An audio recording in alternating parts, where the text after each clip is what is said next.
ETF index mutual funds నేర్చుకుని stock మార్కెట్లో రాణించాలనుకుంటున్నారా? వెంటనే ఈ నెంబర్కి కాల్ చేయండి. Hello Ram sir.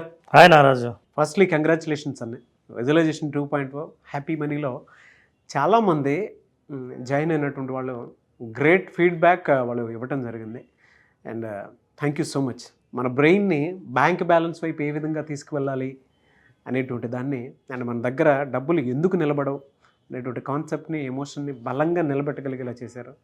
సో అది హ్యాపీ మనీ కింద కన్వర్ట్ అయింది అది. అయితే చాలామందికి ఉంటుందండి, అంటే మనీ ద్వారా హ్యాపీనెస్ వస్తుందా అనేటువంటి డౌట్ అయితే డెఫినెట్గా రైజ్ అవుతూ వస్తూ ఉంటుంది. అంటే క్యాలిక్యులేషన్స్ ఎక్కడో తప్పుతా వస్తూ ఉంటాయి అన్నమాట. డబ్బుకి హ్యాపీనెస్కి సంబంధం ఏంటి? హ్యాపీగా ఉండాలి అని అంటే డబ్బే అవసరమా? ఈ రెండు ఎమోషన్స్ని ఎందుకు కలుపుతున్నారు? అంటే it's a tool. Money is a tool, happiness is emotion. Correct.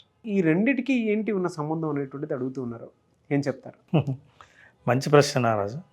బహుశా చాలామంది జనాల మెదళ్ళలో ఉన్న ప్రశ్న నువ్వు వేసావు. అసలు చాలామంది మనీ కోరుకునేది ఎందుకంటే, ఏదైనా సరే ఒక ఎమోషన్ మనిషి అనుభవించడం కోసం వస్తువు రూపంలో పొందే ప్రయత్నం చేస్తాడు. అంటే నాకు వస్తువుల ద్వారా సౌకర్యాల ద్వారా ఆనందం పొందుతా అన్నది భావన. అందుకని డబ్బు ప్రధానం అని. కానీ నేను ఇందాక చెప్పినట్లు 3-4 పాయింట్స్ ఉన్నాయి. ఈ పాయింట్స్ కరెక్ట్గా ఇదే ఆర్డర్లో పొందితే నువ్వు హ్యాపీనెస్ వస్తుంది, కానీ అలాగే పొందాలని లేదు. ఫర్ ఎగ్జాంపుల్ హ్యాపీ మనీ అని ఎందుకన్నామంటే, డబ్బు ఉన్నా, వస్తువులున్నా, సొంతమైన లగ్జరీ జీవితం అనుభవిస్తున్నా నువ్వు ఆనందంగా జీవించాలని అనుకుంటావు. డబ్బు ఉండి ఆనందం లేనోళ్ళు ఎంతమంది లేరు? నిజం చెప్పాలంటే డబ్బు ఉంటేనే సంతోషము ఆనందం ఉంటుంది అనుకుంటే ప్రతి కోటీశ్వరుడు ఆనందంగా ఉండాలి. అవును. నారాజు ఒకరోజు ఐన్స్టీన్ ఏం చేశాడంటే, జపాన్లో ఆయన్ని స్పీచ్ ఇవ్వడం కోసం ఇన్వైట్ చేసింది ఒక యూనివర్సిటీలో. ఆ యూనివర్సిటీ స్పీచ్ ఇవ్వడానికి వెళ్తుంటే ఆ జపాన్లో రోడ్డు పక్కన తెల్లటి పూలు పూసే చెట్లు ఉంటాయి.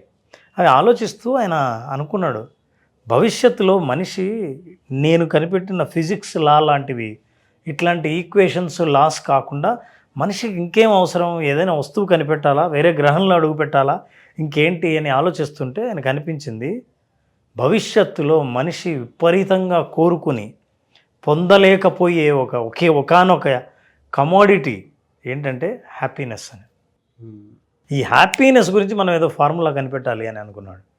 మనిషి సంతోషంగా ఎట్లా ఉంటాడో కనిపెట్టాలి. అందరూ నన్ను ఫిజిక్స్ ఫార్ములా కనిపెడతాడని అనుకుంటారు, కానీ హ్యాపీనెస్ గురించి అని అనుకోరు.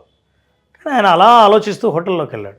మీకు తెలుసా, చాలామందికి తెలీదు, ఐన్స్టీన్ కనిపెట్టిన హ్యాపీనెస్ ఫార్ములా వర్త్ $1.5 మిలియన్. చాలా ఆశ్చర్యంగా ఉంటుంది, ఏంటి ఈయన ఫార్ములా వర్త్ 1.5 మిలియన్స్ ఏంటి అని. ఈయన ఏం చేశాడంటే హోటల్కి వెళ్ళాడు. హోటల్కి వెళ్ళి ఆలోచిస్తూనే ఉన్నాడు. ఈ లోపల హోటల్ బాయ్ లగేజ్ తీసుకొచ్చి లోపల పెట్టాడు. అతనికి ఏదైనా టిప్ ఇద్దామని అటు ఇటు చూస్తుంటే ఏమీ కనిపించలేదు. పర్సు ఆయన బ్యాగులో ఉండిపోయింది. పక్కనే ఉన్న ఒక ప్యాడ్ ఉంటే తీసుకుని ఆయన మాతృభాషలో, జర్మన్ భాషలో ఆయన ఫార్ములాని రాశాడు. హ్యాపీనెస్ ఫార్ములా ఇదే అయి ఉంటుందని. ఇంత గొప్ప ఆలోచన వచ్చింది, ఇంతకంటే నీకు మంచి గిఫ్ట్ ఏ ఉండదు, ఇదిగో పేపర్ తీసుకొని ఇచ్చాడు. ఆ జపాన్లో ఆఫీస్ బాయ్ 100 ఏళ్ల కిందట ఏమీ తెలుసు, అందులో జర్మన్ అస్సలు రాదు. సరే ఈయన ఏదో చాలా పెద్ద ఆయన సైంటిస్ట్ అంటున్నారని ఆయన పేపర్ తీసుకుని జేబులో పెట్టుకుని ఇంటికి వెళ్ళిపోయాడు. 90 ఏళ్ల తర్వాత ఆ ఆఫీస్ బాయ్ ఎవరైతే బెల్ బాయ్ ఉన్నాడో వాళ్ళ బంధువులకి ఇది ఐన్స్టీన్ రాసిన పేపరు అని, ఆయన ఎంత పాపులరో అప్పటికి తెలుసు కాబట్టి 90 ఏళ్ల తర్వాత ఈ పేపర్ని వేలం వేస్తే హ్యాపీనెస్ గురించి ఆయన రాసిన ఫార్ములాను ఒక మహాధనవంతుడు, ధనం ఉంటేనే సంతోషం ఉంటుంది అని అనుకునే వ్యక్తి కాదు, ఈయన ఫార్ములా కరెక్ట్ అని అనుకుని ఆయన సంపాదించిన ధనం అంతా $1.5 మిలియన్ ఇచ్చి ఆయన ఒరిజినల్ పేపర్ ఆయన రాసింది కొన్నాడు వేలంపాట్లో. హ్యాపీనెస్ ఫార్ములా ఆయన ఏం చెప్తాడంటే, ఒక మోడెస్ట్ లైఫ్, సాధారణ జీవితం, వస్తు సంపద వెనక పడకుండా జీవించే జీవితంలో సంతోషాన్ని కనిపెట్టడం సులభం. రెస్ట్ తీసుకోకుండా పరుగు పెడుతూ జీవితాన్ని దాన్ని వెంటబడే వాళ్ళకంటే చాలా కామ్గా జీవితాన్ని గడిపే వాళ్ళు సంతోషాన్ని పొందడం చాలా సులభం అని రాశాడు. ఇది నిజము అని డబ్బు సంపాదించిన వ్యక్తి డబ్బులన్నీ ఇచ్చి తీసుకొని పోయాడు. Happiness is a very interesting commodity నారాజు.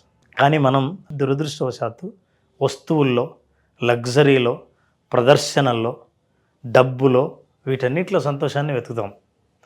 సైకాలజిస్టులు అందరూ ఎక్స్పెరిమెంట్ నుంచి ఒక థియరీని కనిపెట్టారు 1970s నాగరాజ్. అదేంటంటే హెడానిక్ ట్రెడ్మిల్ అని. ఈ కాన్సెప్ట్ వెరీ ఇంట్రెస్టింగ్గా ఉంటుంది. హెడానిక్ ట్రెడ్మిల్ ఏం చెప్తుందంటే మనిషికి బేస్ లైన్ అంటూ ఒకటి ఉంటుంది హ్యాపీనెస్. ఇప్పుడు నీకేం లేదు నాగరాజు, ఒక బ్యాడ్ న్యూస్ లేదు, ఒక గుడ్ న్యూస్ లేదు, సాధారణంగా ఉంది జీవితం. ఇప్పుడు నీకున్న హ్యాపీనెస్ ఏదైతే ఉందో అది బేస్ లైన్. ఈ బేస్ లైన్ నుంచి సడన్గా నీకు 1 crore లాటరీ వచ్చింది అనుకుందాం. హ్యాపీనెస్ ఎక్కడ పోతుంది? సర్రమని లేస్తుంది కదా, స్పైక్. 1 కోటి రూపాయలు. కరెక్ట్గా కొన్ని వారాల తర్వాత, 4-5 వారాల తర్వాత వాళ్ళు టెస్ట్ చేస్తే సైకాలజిస్టులు అందరినీ స్టడీ చేస్తే నీ స్పైక్ పోయింది, మళ్ళీ కిందికి వచ్చి ఇంతకుముందు బేస్ లైన్ ఎక్కడ ఉందో తగలక ముందు అక్కడికే వచ్చి చేరింది. ఈ ట్రెడ్మిల్, ఆ హెడానిక్ ట్రెడ్మిల్ అనేది ఏంటంటే నువ్వు తిరుగుతూ ఉంటే ఎక్కడ మొదలు పెట్టావో మొత్తం తిరిగి మొత్తం ఎగ్జైట్ అయిపోయి ఎమోషన్స్ అన్నీ అయిపోయి ఎక్కడ మొదలు పెట్టావో మళ్ళీ అక్కడికే వస్తావు, సేమ్ బేస్ లైన్. ఇది నాట్ ఓన్లీ గుడ్ న్యూస్. సడన్గా యాక్సిడెంట్ అయింది, కాలు విరిగింది, జీవితంలో మనుషులు నష్టపోయారు, సర్రమని కిందికి వెళ్తుంది స్పైక్. కానీ మనిషి మళ్ళీ పైకి వచ్చి ఆ బేస్ లైన్ దగ్గర అవుతాడు.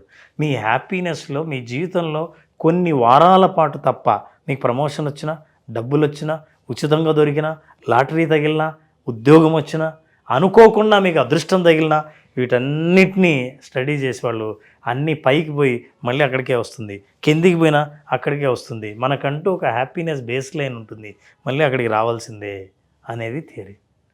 ఈ విషయం తెలియక మనం ఏమనుకుంటామంటే శాశ్వతమైన ఆనందాన్ని, సంతోషాన్ని ఇచ్చేవి వస్తువులే అని, సంపదే అని, డబ్బే అని మనం దాని వెనకాల పడి ఏ సంతోషాన్ని పొందాలో దాన్ని పోగొట్టుకునేంత వరకు మనం సంపాదిస్తాం.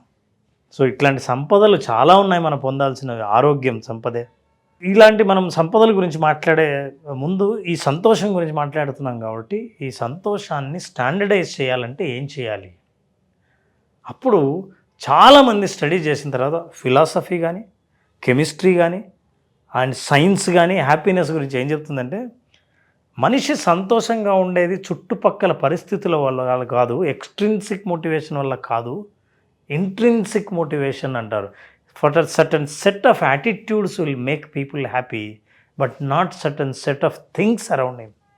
అతని చుట్టూ ఉన్న పరిస్థితుల్లో, వస్తువుల వల్లే అతను సంతోషంగా ఉండడు, కానీ అంతర్గతంగా అతని లోపలున్న కొన్ని వైఖరుల వల్ల సంతోషంగా ఉండగలడు తప్ప అతని ఎక్స్టర్నల్ వల్ల కాదు అని తేల్చేశారు.